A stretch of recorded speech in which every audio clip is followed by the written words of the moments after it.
ఓం నమో వెంకటేశాయ. అందరికీ నమస్కారము. ఈ 2025వ సంవత్సరంలో ముక్కోటి ఏకాదశి మనం ఎప్పుడు జరుపుకోవాలి? ముక్కోటి ఏకాదశి వచ్చే లోపల మనమందరము తప్పకుండా తెలుసుకోవాల్సినటువంటి 7 విషయాలు ఉన్నాయి. ఆ విషయాల గురించి ఈ వీడియోలో వివరిస్తాను. ముఖ్యంగా ముక్కోటి ఏకాదశి రోజు భగవంతుణ్ణి ఎలా ఆరాధించాలి, ఏ నియమాల్ని పాటించాలి అనేటువంటి ఎన్నో విషయాలను ఈ వీడియోలో మనం తెలుసుకుందాం రండి. ఈ 2025వ సంవత్సరంలో డిసెంబర్ నెలలో 30వ తారీఖు మంగళవారం రోజు మనం వైకుంఠ ఏకాదశిని జరుపుకోవాలి. బుధవారం 31వ తారీఖు ముక్కోటి ద్వాదశిని మనం జరుపుకోవాలి.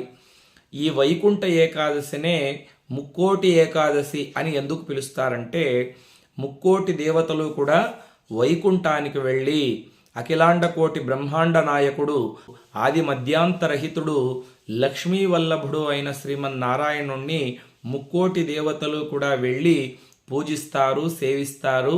ఆ రోజు ఆయన దర్శనం చేసుకుంటారు. కాబట్టే దీనికి ముక్కోటి ఏకాదశి అని పేరు. ఒక సంవత్సరంలో మనకు 24 ఏకాదశులు వస్తాయి. అంటే ఒక నెలలో 2 ఏకాదశులు అన్నమాట. శుక్లపక్షంలో ఒక ఏకాదశి, కృష్ణపక్షంలో ఒక ఏకాదశి. సంవత్సరంలో వచ్చే 24 ఏకాదశుల్లోనూ మనం ఉపవాసం ఉండి లక్ష్మీనారాయణులను శ్రద్ధగా పూజించలేం కదా. కానీ ఈ ముక్కోటి ఏకాదశిని మనం శ్రద్ధగా ఆచరించినట్లయితే సంవత్సరంలో వచ్చే 24 ఏకాదశుల్లోనూ మనము శ్రద్ధగా భక్తిగా ఉపవాసము చేసి లక్ష్మీనారాయణుల్ని పూజించినటువంటి ఫలితం మన ఖాతాలో వేసేస్తారు. సంవత్సరంలో ఏ ఏకాదశి రోజు మనం ఉపవాసం ఉన్నా లేకపోయినా, ఏ ఏకాదశి రోజు లక్ష్మీనారాయణులను పూజించినా పూజించకపోయినా తప్పకుండా ఈ వైకుంఠ ఏకాదశి నాడు ఉపవాసం ఉండి లక్ష్మీనారాయణుల్ని పూజించినట్లయితే మనం ఎన్నో జన్మాల్లో చేసినటువంటి పాపాలన్నీ తొలగిపోతాయి. లక్ష్మీనారాయణుల యొక్క పరిపూర్ణమైన అనుగ్రహం కలుగుతుందని మనకు పురాణాల్లో ఋషులు చెప్పి ఉన్నారు. అందుకే మనకు శాస్త్రాల్లో ఏం చెప్పారంటే, దుర్లభం మానుష్య జన్మ సద్గురో పాదసేవనం ఏకాదశి వ్రతం చాపి త్రయం అత్యంత దుర్లభం అని చెబుతారు పెద్దలు. అంటే 84 లక్షల జీవరాశుల్లో మానవ జన్మ మనం ఎత్తామంటే ఎంతో పుణ్యం చేసుకొని ఉన్నాం.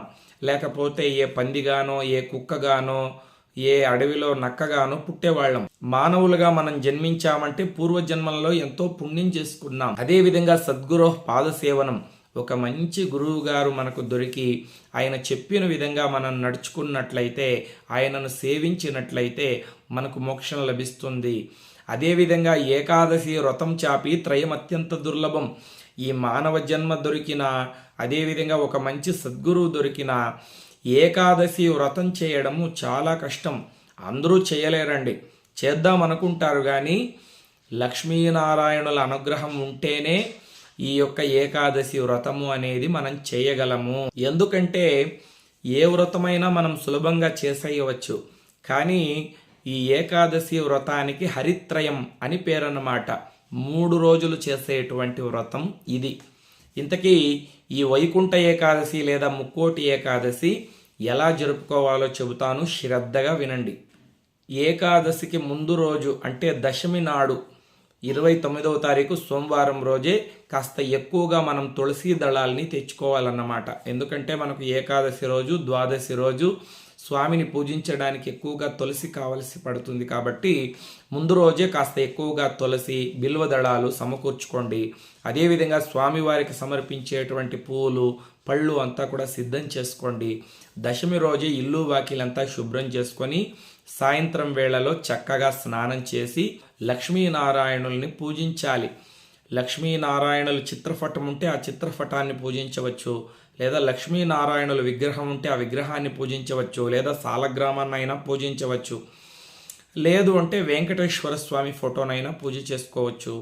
లేకపోతే చక్కగా శ్రీకృష్ణ పరమాత్మ ఫోటో కావచ్చు, శ్రీకృష్ణ పరమాత్మ విగ్రహం కావచ్చు, లేదా సీతారాముల ఫోటో కావచ్చు, సీతారాముల యొక్క విగ్రహం అంటే రామ పరివారం ఉంటుంది కదా, దాన్ని కావచ్చు. చక్కగా ఆ దశమి రోజు సాయంత్రము పూజ గదిలో ఒక పీట కానీ, ఒక దర్భాసనం కానీ వేసుకొని దాని మీద కూర్చొని చక్కగా దేవుడి దగ్గర దీపాలు వెలిగించి పూలతో తులసీ దళాలతో లక్ష్మీనారాయణుల్ని పూజించి కాస్త పళ్ళు నివేదన చేయాలి. అరటి పళ్ళు, జామ పళ్ళు, ద్రాక్ష పళ్ళు, దానిమ్మ పళ్ళు, ఆపిల్ పళ్ళు, ఇటువంటి పళ్ళు నివేదన చేసి స్వామివారిని ధూపదీప నైవేద్యాలతో పూజించి సంకల్పం చేసుకోవాలి. స్వామి, రేపు నేను వైకుంఠ ఏకాదశి వ్రతం చేయాలనుకుంటున్నాను, కాబట్టి నీ అనుగ్రహం లేకపోతే ఏమీ చేయలేం, కాబట్టి ఆ వైకుంఠ ఏకాదశి ద్వాదశి చేసేటువంటి శక్తిని నాకు ప్రసాదించు అని స్వామివారిని ప్రార్థన చేసుకొని చక్కగా ధూపదీప నైవేద్యాలతో పూజించి దశమి రోజు రాత్రి భోంచేయకూడదండి. స్వామివారి దగ్గర పెట్టినటువంటి పళ్ళు, అరటి పళ్ళు, ద్రాక్ష పళ్ళు, దానిమ్మ పళ్ళు, ఇవి మాత్రం మితంగా తీసుకోవాలి.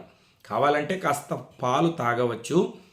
దశమి రోజు రాత్రి భూషయనం చేయాలి. అంటే ఒక చాప వేసుకొని చక్కగా చాప మీద పడుకోవాలి. కుదరదు గురువు గారు, మాకు ఆరోగ్యం సహకరించదు అన్నటువంటి వాళ్ళు మంచం మీదైనా పడుకోవచ్చు. తప్పకుండా బ్రహ్మచర్యాన్ని పాటించాలి. ఇక వైకుంఠ ఏకాదశి నాడు ప్రాతకాలంలోనే నిద్ర లేవాలి. అంటే సూర్యోదయానికంటే ముందే బ్రాహ్మీ ముహూర్తంలో నిద్రలేచి చక్కగా ఇల్లు వాకిలి శుభ్రం చేసుకొని ఇంటి ముందర అలికి ముగ్గులు పెట్టుకోవాలి. ఆ తర్వాత చక్కగా తలస్నానం చేయాలి. స్త్రీలు పురుషులు ప్రతి ఒక్కరూ తలస్నానం చేయాలి. స్నానం చేసేటప్పుడు షాంపూ వాడకూడదు, సోపు వాడకూడదు.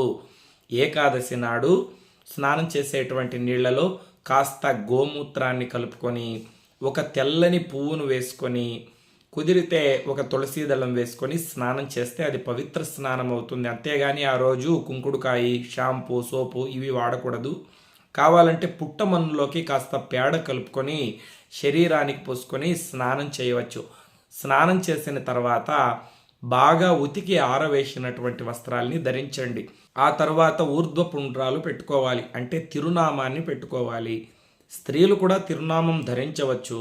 లేకపోతే చక్కగా పసుపు కుంకుమలు ధరించి తలలో పూలు పెట్టుకొని ముందుగా తులసి మాతను పూజించాలి. ఇంటి దగ్గర తులసి కోట ఉంటుంది కదా, ఆ తులసి కోట దగ్గర చక్కగా దీపం వెలిగించి తులసి మాతను పూజించాలన్నమాట.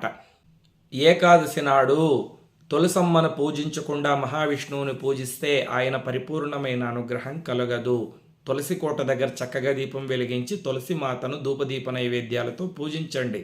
ఒక చిన్న బెల్లం ముక్క తులసి కోట దగ్గర పెట్టి కుదిరితే తులసి మాతకు ప్రదక్షిణ చేసుకోండి. ఆ తర్వాత ద్వారలక్ష్మి పూజ చేయాలి. అంటే సింహద్వారాన్ని అలికి చక్కగా ముగ్గు పెట్టి పసుపు కుంకుమ ద్వారలక్ష్మికి సమర్పించి పూలు సమర్పించి కుదిరితే 2 దీపాలు వెలిగించి ద్వారలక్ష్మీదేవికి నమస్కారం చేసుకోండి. ఆ తర్వాత పూజ గదిలో పీట మీద కానీ చాప మీద కానీ కూర్చొని చక్కగా దీపాలు వెలిగించి స్వామివారి విగ్రహాలుంటే చక్కగా అభిషేకం చేసుకోండి. సాలగ్రామం ఉన్న అభిషేకం చేసుకోవచ్చు. లేదా మామూలుగా ఫోటోలు ఉంటే ఆ ఫోటోలకి గంధము కుంకుమ బొట్లు పెట్టి తులసి మాలను సమర్పించండి. వైకుంఠ ఏకాదశి రోజు ఎవరైతే శ్రీ మహావిష్ణువుకి తులసి మాల సమర్పిస్తారో ఆ తులసి మాలలో ఎన్ని తులసి ఆకులు ఉంటాయో అన్ని రోజులు వారు వైకుంఠంలో లక్ష్మీనారాయణుల సన్నిధిలో ఉంటారు అని ఋషులు మనకు చెప్పి ఉన్నారు. తప్పకుండా తులసి మాలను సమర్పించండి. అదేవిధంగా తామర పువ్వులు, మందారం పువ్వులు, అదేవిధంగా పారిజాతం పువ్వులు స్వామివారికి చాలా ఇష్టం కదా, ఆ పూలతో పూజ చేయండి. ముఖ్యంగా స్వామివారికి ఏకాదశి నాడు పాలు పళ్ళు నివేదన చేయాలి. ముఖ్యంగా ఏకాదశి నాడు ఉపవాసం చేయాలి అని చెబుతారు. వెంటనే ఇక్కడ కొంతమంది మాకు అనారోగ్య సమస్యలు ఉన్నాయి గురువు గారు, బీపీ ఉంది, షుగర్ ఉంది, మేము ఉపవాసం చేయలేము ఎలా అంటే, అనారోగ్య సమస్యలు ఉన్నవాళ్ళు చక్కగా పాలు పళ్ళు ఉప్పుడు పిండి ఇటువంటివి తీసుకోండి. అంతేగాని అన్నం తినకండి. ఆరోగ్యం సహకరించేటువంటి వాళ్ళు చక్కగా ఉపవాసం చేయవచ్చు. ముఖ్యంగా స్వామివారికి విష్ణు సహస్రనామాలు చదువుతూ 1000 తులసీ దళాలతో పూజ చేసినట్లయితే చాలా మంచిది.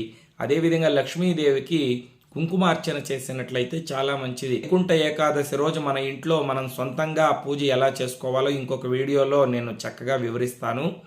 ముఖ్యంగా వైకుంఠ ఏకాదశి నాడు గోర్లు కత్తిరించడము, క్షవరం చేయించుకోవడము, మద్య మాంసాల జోలికి వెళ్ళడము ఎటువంటి పరిస్థితుల్లోనూ చేయకూడదు. ఇతరుల్ని దూషించడము, వేరే వాళ్ళ మనసుకు బాధ కలిగించే విధంగా కఠినంగా మాట్లాడడం చేయకూడదు. మహావిష్ణువుకు సంబంధించినటువంటి ఏదో ఒక మంత్రం, ఓం నమో నారాయణాయ అనేటువంటి అష్టాక్షరి మంత్రం కావచ్చు, ఓం నమో భగవతే వాసుదేవాయ అనేటువంటి ద్వాదశాక్షరి మంత్రం కావచ్చు, లేకపోతే హరే రామ రామ రామ హరే హరే, హరే కృష్ణ కృష్ణ కృష్ణ హరే హరే, ఈ మంత్రాన్ని జపం చేస్తూ ఉండాలి. సాయంత్రం వరకు ఉపవాసం ఉండి సాయంత్రం చక్కగా మళ్ళీ స్వామివారికి షోడశోపచార పూజ చేయాలి. రాత్రికి జాగరణ ఉంటే చాలా మంచిది. హరికథలు వింటూ, ప్రవచనాలు వింటూ, లేకపోతే ఏవైనా పుస్తకాలు చదువుతూ జాగరణ చేయాలి. అంతేగాని ఫోన్లు చూసుకుంటూ, న్యూస్లు చూస్తూ, ఏవేవో పిచ్చి పిచ్చి ఆటలు, క్యారమ్స్ ఆడుతూ, కబడ్డీ ఆడుతూ జాగరణ చేసినా ఎటువంటి ప్రయోజనం లేదు. దాని బదులు హాయిగా పడుకోవచ్చండి. ద్వాదశి నాడు మళ్ళీ ప్రాతకాలంలో నిద్రలేచి మళ్ళీ ఇల్లు వాకిలి శుభ్రం చేసుకొని ద్వాదశి నాడు మనము ఇంట్లో లక్ష్మీనారాయణులకి షోడశోపచార పూజ చేసి పారణ చేయాలి. అంటే ద్వాదశి రోజు ఎంత తొందరగా కుదిరితే అంత తొందరగా. ద్వాదశి నాడు ఎవరైనా ఒక 3 దంపతులకు భోజనం పెడితే చాలా మంచిది.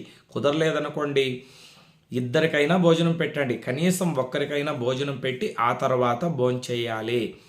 ద్వాదశి రోజు తప్పకుండా గోమాతను పూజించాలి. గోమాతను పూజించినట్లయితే సకల దేవతల అనుగ్రహము కలుగుతుంది.